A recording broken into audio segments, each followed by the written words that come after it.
And as I was thinking about what David wrote, I wrote down this little sentence, and I wrote it a few times, but basically I wrote this down as kind of declarative statement for me. This is, I will not let fear determine what I see, because God's with me, right?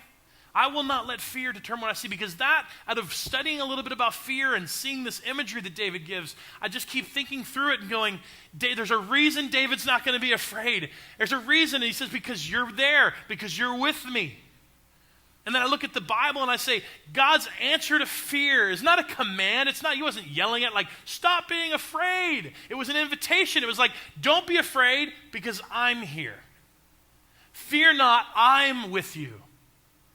And it just changes everything. And so I was just like, why is it that fear so often wants to determine what I'm going to see? I'm going to see the danger. I'm going to see the circumstances. I'm going to see the lack of resources. I'm going to see my enemy. I'm going to see the thing that won't go away. Or I won't see anything. Somebody said the unknown, like the sheep going through a valley. They don't know what's on the other side. They don't know where they're going. They have no idea. And I just said, God, if I could just say that, if I could say, I will not let fear determine what I see, because God is with me. How do I know God's with me? Well, David describes, like, look, you're there. Why? Because your rod and your staff, they comfort me and they protect me. I don't know if you know much about the shepherd's rod and staff. And so I did a little bit of reading on it, because again, I'm not a shepherd. But I was reading, and these big staffs, they were almost double the height of usually whoever had them. They were about that big, so they're very tall. And for most of them, they kind of had a pointy end or an end they would use for in the bottom. But they had always kind of some sort of hook or some sort of way to hook. Like sometimes you see it as an actual hook, but sometimes it was just a little thing to grab.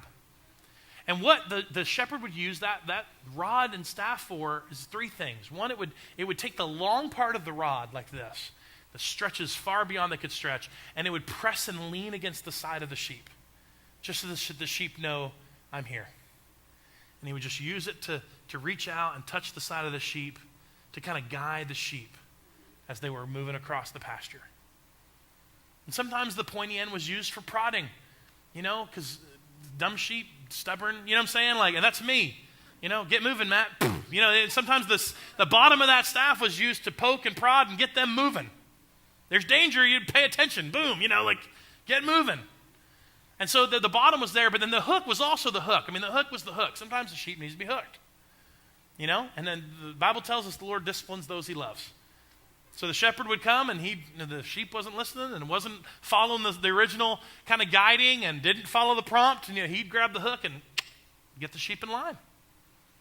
So here's David saying, all of that represents a comfort to me, because I know what? That you're with me.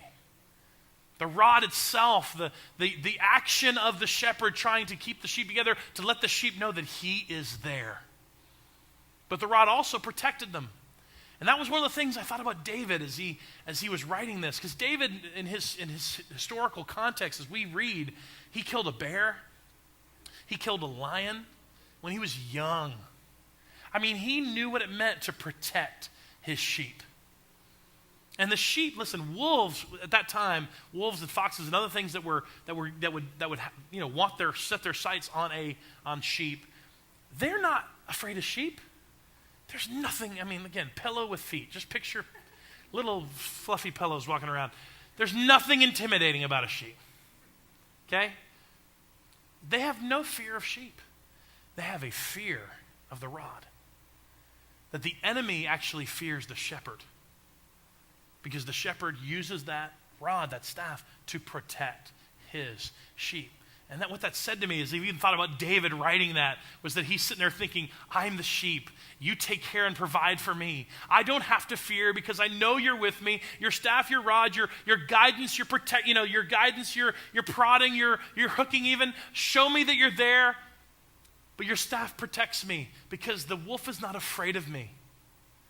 Guys, I'm just telling you, the enemy is not scared of us. He is scared of Christ in us.